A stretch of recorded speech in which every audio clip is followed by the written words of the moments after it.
এই চ্যানেলে সম্প্রচারিত সকল খবরই সচেতনতামূলক এবং শিক্ষণীয়, কোনো কিছুই প্রভাবিত নয়। দাদা সাহেব পুরস্কারে পুরস্কৃত হতে চলেছেন বর্ষিয়ান অভিনেতা মিঠুন চক্রবর্তী, যিনি শুধু যে এই বাংলায় বা টলিউডে নিজের অবদান রেখেছেন তা নয়, তার যে অভিনয়, তার যে গুণাবলী, অভিনয়ে যে গুণাবলী, তা দিয়ে তিনি কিন্তু সারা জীবন এই রাজ্যের, এই দেশের নাম উজ্জ্বল করেছেন। বলিউডে তার যে খ্যাতি, তা কোনো অংশেই কিন্তু বলিউড অভিনেতাদের তুলনায় কম নয়। মিঠুন চক্রবর্তীর নামটাই হয়তো যথেষ্ট। আর তিনি এবার দাদা সাহেব পুরস্কার অর্জন করতে চলেছেন।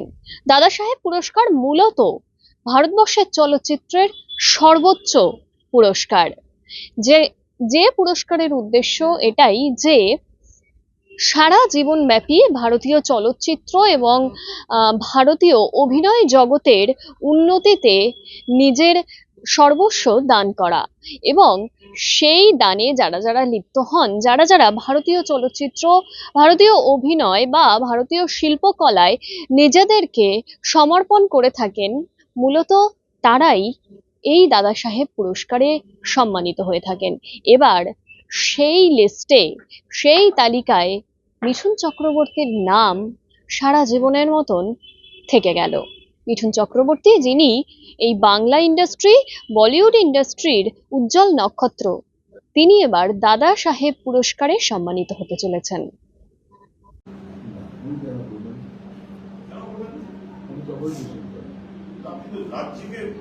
আপনি বাঙালি, পুরো বাঙালিকে গর্বিত করলেন। উনি ফিল করবেন না এটা আমার মনে হয় না। যাই হোক, I don't want to get into that. এটা personal ব্যাপার, কি করলো না করলো। এটা তো আজকেও শুটিং ফ্লোরেই রয়েছে, সীমান ভার্সেস সীমাতে শুটিং।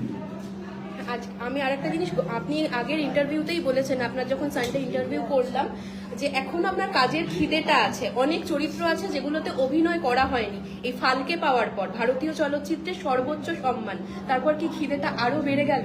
শুটিং ফ্লোরেই আছে। এরকম না, তবে পেলে করবো, পেলে করবো, পেলে করবো, নইলে করবো। যদি কোনো ভালো something different than what I have been doing, একটু হাঁটতে হলে করবো। আপনার হিরোইনরা যারা, মমতা শঙ্করের রিয়াকশন আমরা নিয়েছি, ঋতুপর্ণা, দেবশ্রী রায়, প্রত্যেকে বললেন যে মিঠুনদার সঙ্গে কাজ করা এবং বাকিদের সঙ্গে কাজ করা একটা অন্যরকম অভিজ্ঞতা, ইটস এ লার্নিং প্রসেস। এবং মমতা শঙ্কর বললেন যে এটা বড় প্রাপ্তি আমাদের মৃগয়ার, এটা মৃগয়াকে ডেডিকেট করা।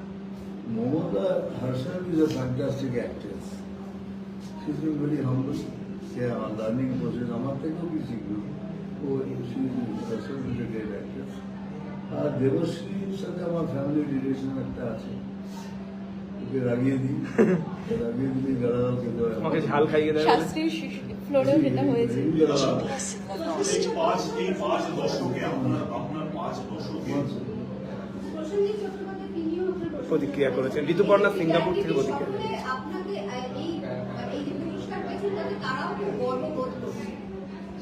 I feel honored because আমার কলিগ, আমার সহকর্মীরা আজকে অনেক শান্ত হয়। এর থেকে বড় প্রাপ্য কি আছে বলুন? আমি বলছি না, আমি খুব ডাম্ববাউন্ডেড হয়ে গেছি, এখনো কথা চলে যাচ্ছে। এই 5 দশকে আপনার 5 দশকে ইন্ডিয়ান মুভি কতটা ম্যাচিওর হলো, কোয়ালিটি ওয়াইজ ইন্ডিয়ান মুভি কতটা প্রোগ্রেস করলো, নাকি 70s 80s 90s কিভাবে দেখেন? নাকি আগে বেটার মুভি হতো? দেখুন, টেকনিক্যালি লিপস অ্যান্ড বাউন্ডসে চেঞ্জ হয়েছে, বাট পিকচারের ইমোশনটা একই থেকে যাবে। কেননা মহাভারত আর রামায়ণের আগে কোনো স্টোরি নেই। এখন মহাভারতের স্টোরিকে আপনি রোবট বানিয়ে করুন, বা রামায়ণের কোনো চরিত্রকে আপনি সাজিয়ে গুজিয়ে আয়োজন হিরো করে দিন, এই দুটো আমাদের উপর না, আমাদের গড বুকের পাশে আর কোনো ইমোশন নেই। ওই জন্য ইমোশন চেঞ্জ হয়নি, technically test quality quality that's technically, because leaps and বাউন্ডসে চলে গেছে। দাদা, আপনার আগে সৌমিত্র চট্টোপাধ্যায় দাদা সাহেব ফালকে পুরস্কারে সম্মানিত হয়েছিলেন, কিন্তু বর্তমানে টালিগঞ্জ ফিল্ম ইন্ডাস্ট্রির যা পরিস্থিতি, এখন কতগুলো দুর্ঘটনা ঘটেছে, তাতে রাজনীতি সামনে বারে বারে আসছে, এখন ইন্ডাস্ট্রিরও খুব একটা ভালো অবস্থা নেই অর্থনৈতিকভাবে। কিভাবে দেখছেন, কি বলছেন? কারণ আপনার উপরে তো অনেক বড় দায়িত্ব এটা, যে এই লেগাসিটাকে বহন করে নিয়ে যাওয়া। দেখুন, খুব দুঃখের ব্যাপার, পলিটিক্স ইনভলভ হয়েছে। আমি 30 বছর বোম্বে মজদুর ইউনিয়নের চেয়ারম্যান ছিলাম, 30 বছর। আর সেই ইউনিয়নটা শুরু করেছিলাম 7,000 টাকা দিয়ে। আর যখন আমি ছাড়লাম তখন ব্যাংকে ছিল 30 কোটি টাকা।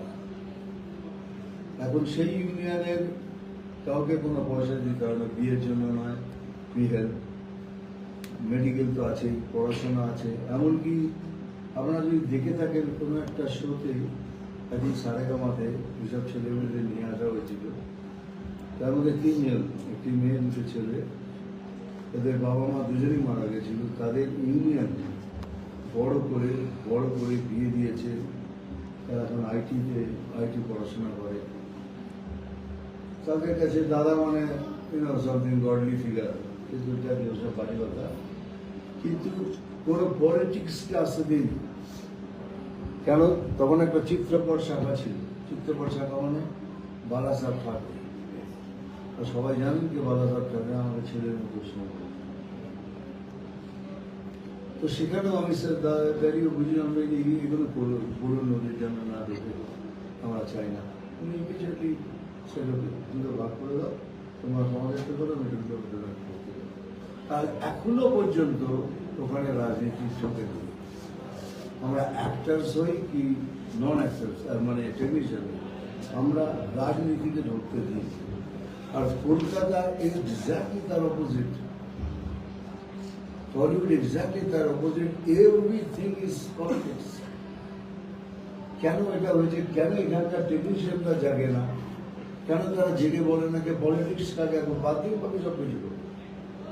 আর পলিটিক্স যেখানে থাকবে সেখানে পলিটিক্স আগে আসবে, কারণ তাদের স্বার্থটা তো আগে আসবে, রাজনীতির স্বার্থ আগে আসবে, তারপর টেকনিশিয়ানদের স্বার্থ আসবে। এই যে এত সব ঘটনা হয়ে গেল, কেন হচ্ছে? Why? Because of frustration. Frustration for what? Frustration for what? তাহলে সেইখানে আপনি যখন বাধা দিচ্ছেন, কেন আমাদের ওখানে তো হয় না এগুলো?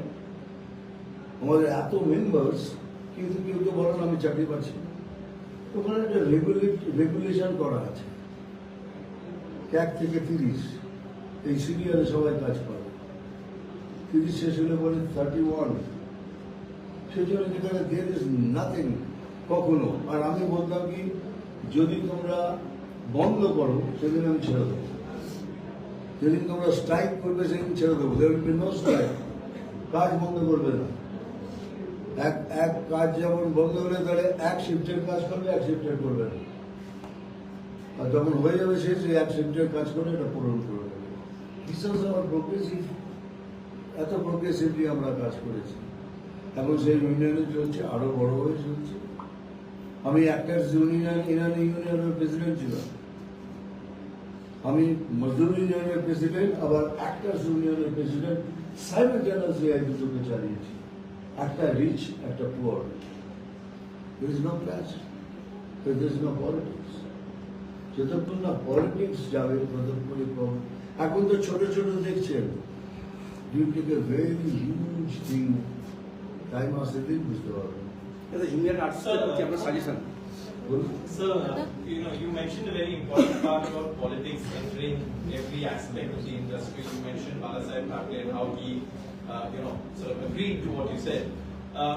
But and from what you mentioned, from the times that you made your debut with the art house film, your own political journey also is very interesting, and from across ideology. So how do you sort of balance the two? How do you say no to politics within the industry while being a part of politics? It's a very important skill that perhaps many could learn. I do not mix up politics and films. Ever. If I do films, I'll only do films.